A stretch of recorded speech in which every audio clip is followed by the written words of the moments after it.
Bom, então, só fazendo uma abertura aí, né? Essa nona edição do Diálogos Isolados.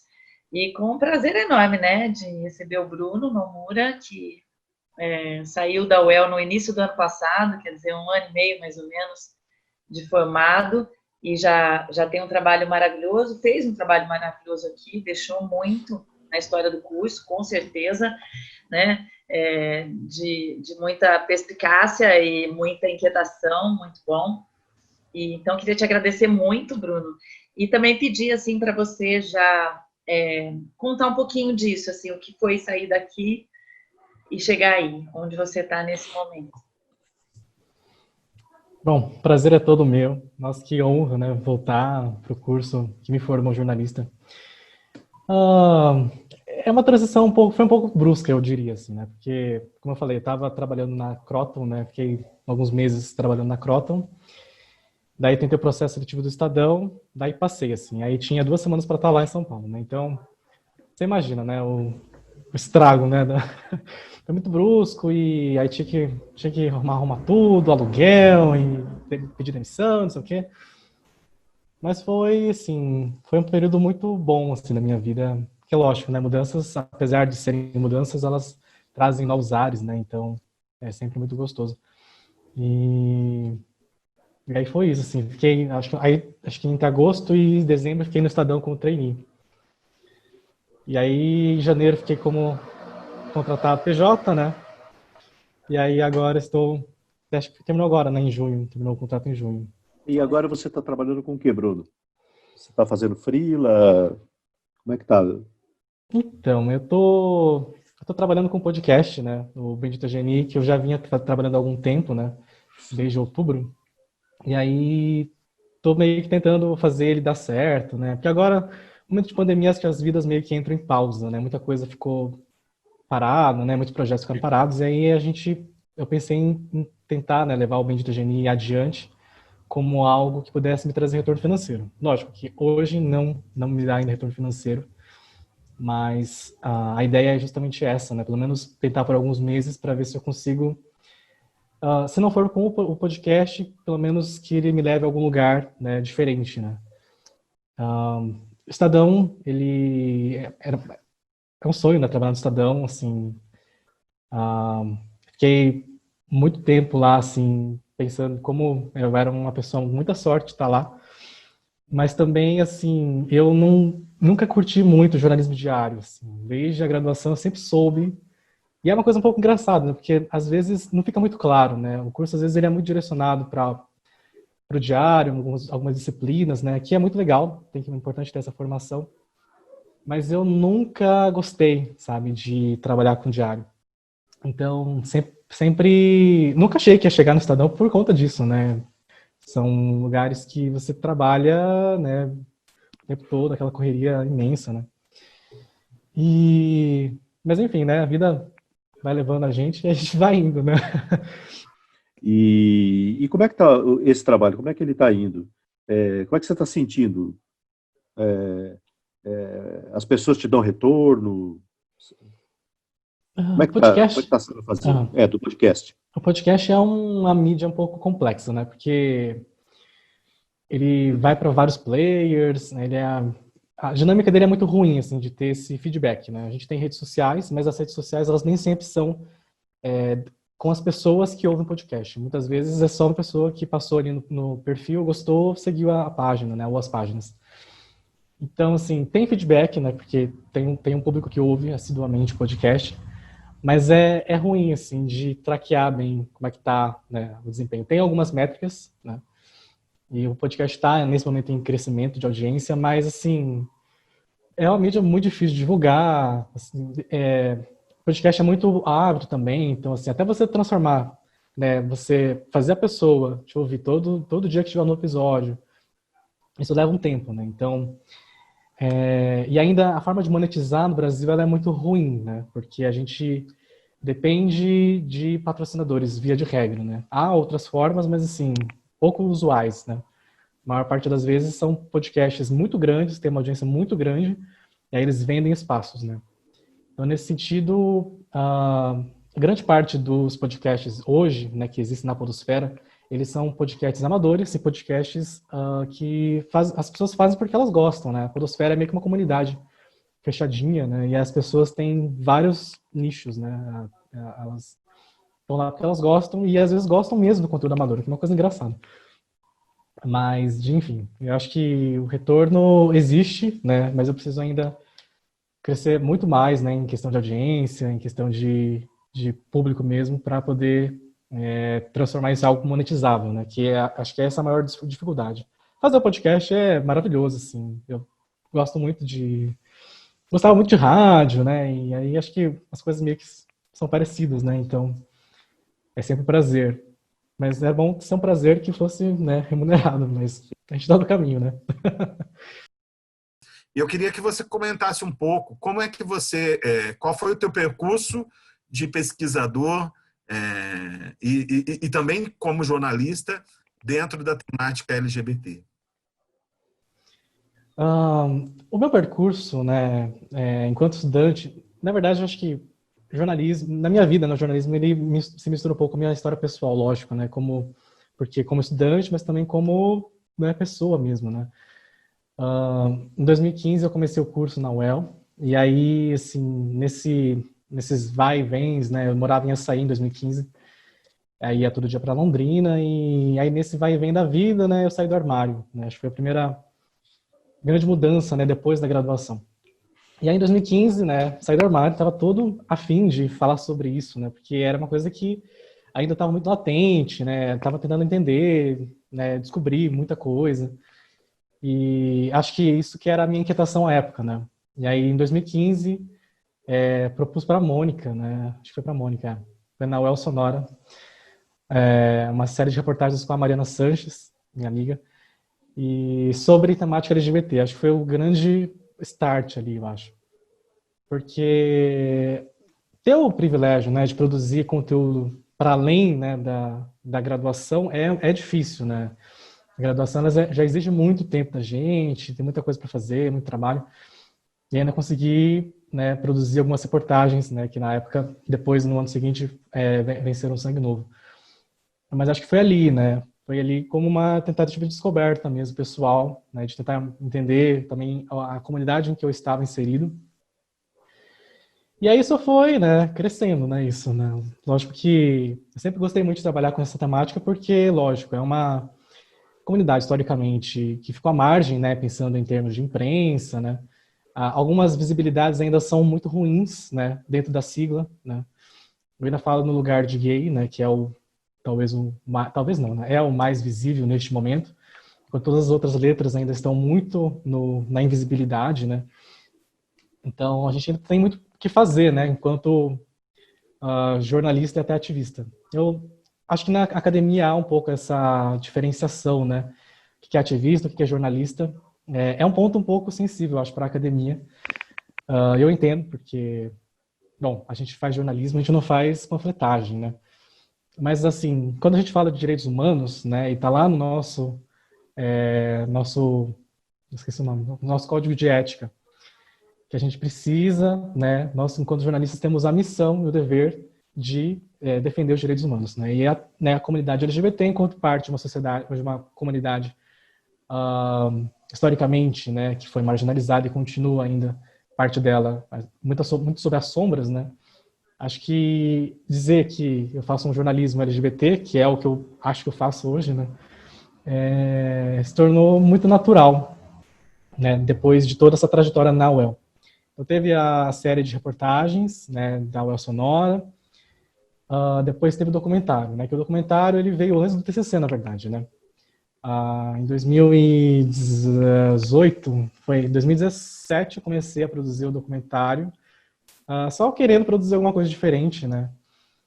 E aí, em 2018, isso virou meio que uma desculpa para falar sobre isso, né, no TCC com o Rez.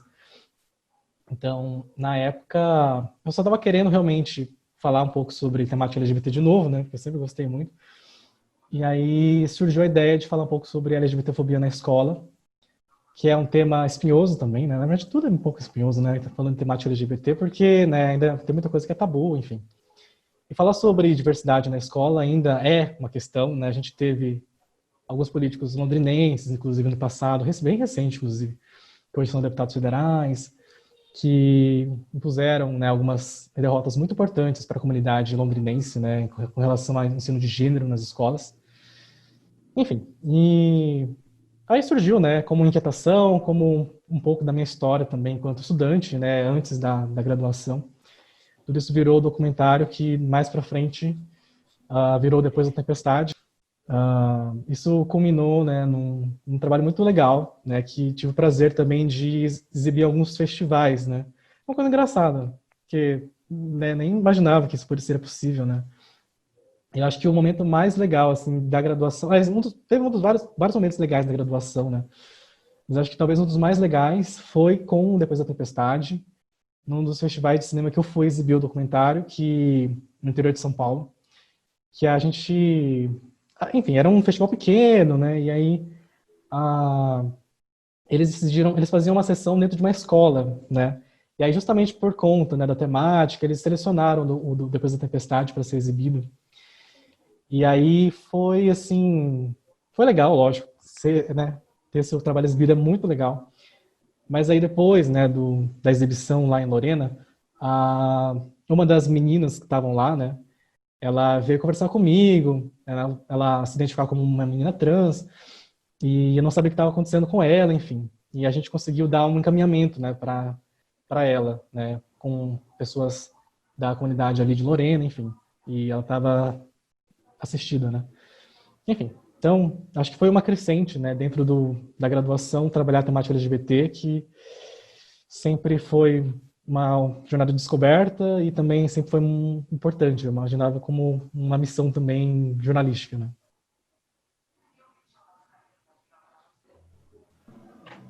Bruno, mas seguindo mais ou menos nesse caminho que o Regis puxou, se as suas expectativas de emprego, agora de futuro, mudaram um pouco, se você ainda quer tentar a mídia tradicional ou se você está mais afim de procurar inovações no jornalismo, mesmo na área prática. Uhum. Eu não estou buscando inovações. Assim, ou até as duas coisas, né? Dependendo, dá para conciliar, realmente. Mas eu já não queria, né, jornalismo diário, né? E grande parte das empresas você tem que trabalhar com jornalismo diário, né? Então, já não estava muito querendo, né? E aí, a minha ideia era ir para o audiovisual quando eu saí da graduação, mas aí acabei, né, dando um tempo para esse plano, que ainda vai acontecer, mas não vai ser agora, eu acho. E nesse sentido, eu acho que há muito o que experimentar, né? A gente tem... Eu acho legal trazer essa mensagem de esperança, né? Porque, de fato, as coisas, né, não estão legais nas grandes empresas de comunicação, né? A gente, apesar de que quando eu fui para o Estadão me surpreende bastante, né? E pela média, né, das grandes empresas de São Paulo, ainda há um fôlego muito grande, assim. Elas vão continuar por muitos anos ainda, mesmo com essa crise imensa, né? Pré-pandemia, elas têm fôlego ainda para continuar e vão continuar muito fortes, né? Mas eu acho que desde, sei lá, 2015, né, quando eu entrei no curso, eu venho pensando em como talvez não depender muito, né, de empresas de comunicação grandes, tradicionais. Porque é isso, né? Um dia você está empregado, às vezes no outro dia você não está mais, né? E há um grande espaço hoje, né, para a gente produzir de formas diferentes, né? O podcast, ele é uma tentativa disso, especialmente, né? Mas a gente teve um boom, digamos assim, de empresas no setor, que são empresas importantes, né? Nos últimos anos. Teve o Nexo, teve o Jota, que é um site muito legal de direito, teve agência pública, uma série de Intercept, teve uma série de coisas que aconteceram no jornalismo brasileiro que, de certa forma, né, mostram que há espaço, né, para quem não quer produzir exatamente conteúdo para, né, meio de comunicação de massa, mas às vezes quer fazer algo nichado, né? Então, eu acho que ainda há o que fazer, né? Eu espero continuar, não sei, acho legal também, né? Ter CLT é legal, sabe? Ter carteira assinada é muito legal, dá uma paz no coração às vezes, mas acho que eu preciso ainda experimentar algumas coisas e tentar algo diferente mesmo, assim. Acho que o momento está propício para isso.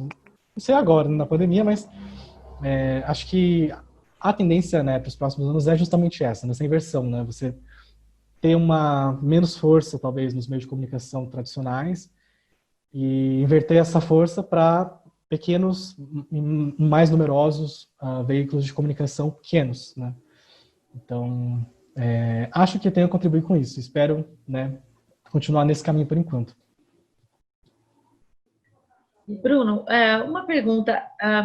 Você passou, então, um tempo no Estadão, uma parte desse tempo com Covid e outra sem Covid, né? Fala um pouco sobre essa experiência jornalística. Bom, digamos que assim, o Estadão, ele, né, como eu falei, ele já funcionava de maneiras remotas, né, por alguns, né, pela dinâmica mesmo, né, do telefonema, enfim. Mas o Estadão, ele conseguiu fazer uma coisa, acho que impensável, né, até poucos anos atrás. Eles transformaram a redação 100% em home office. Isso foi uma coisa bastante surpreendente, porque apesar dessa 100%? dinâmica... 100%. Acho que ficaram pessoas lá, né, no prédio, porque o prédio tem a gráfica, enfim. Sim. Mas a redação... imenso. Exato, exatamente. Mas a redação, assim, ficou realmente home office. Aí, assim, quem acho que estava, né, eu mesmo fiquei pensando, nossa, como é que isso vai funcionar, né? E tem funcionado, né? Acho que, não sei se eles chegaram a voltar agora, né, mas até há pouco tempo atrás eles estavam ainda, né, em home office. E é uma coisa doida, né? Porque, embora a produção seja à distância, né? Você tinha reunião de pauta todo dia, várias horas do dia, e aí fechamento é aquela loucura também, né? Então, apesar de eu não trabalhar com fechamento, né? Ficava mais com online, mas o pessoal fechava, né? E aí tem essa questão, né? Tipo, vai falando ali, né? Nos cubículos lá, cada um vai falando o que tá fazendo, enfim, tem essa troca, né? Que é muito natural. E aí isso foi tudo feito remotamente, né? Isso para mim foi surpreendente, né? Porque embora a gente sabe que dá para fazer, mas dá trabalho de fazer, né? É uma dinâmica que fica um pouco prejudicada até. Até porque as pessoas também não têm esse domínio das ferramentas, né, digitais. Muitas vezes, né, não sabe como é que usa. Teve uma cena muito engraçada. Nos últimos dias que eu estava no Estadão fisicamente, que os editores estavam todos desesperados, aprendendo como é que usava o Zoom, o Meet, enfim, uma coisa meio doida. O que tem visibilidade, né, que trabalha com imagem, as pautas que sobram, né, ou que são destinadas para os LGBTQIA+, são sempre as mesmas, as editorias de moda, comportamento, coluna social, enfim, o que pode ser considerado fútil tem lugar para o LGBTQIA+. Mas quando é uma pauta mais hard, ele não emplaca, porque talvez não imprima credibilidade. A que você atribui isso? Gostaria de ouvir você nesse sentido. Nossa, complexo, né? Bom, eu acho que assim, primeiramente, né, a gente precisa, antes de falar, né, até de comunidade LGBT, nas redações a gente tem um sério problema racial. Nas redações, pelo menos as que eu circulei, né, ao longo desse período, na redação que eu circulei, havia muito poucas pessoas negras, né? Eu acho que isso é alarmante, assim, como a redação do Estadão era muito grande, né? É muito grande porque tem jornal, mas também tem alguns serviços que eles fazem também por jornalistas, né? E é um serviço muito grande serviço de jornalismo em tempo real que eles têm. E aí é muito doido, assim, porque onde você via, aliás, onde você não via, né? Pessoas negras lá dentro daquele espaço, né?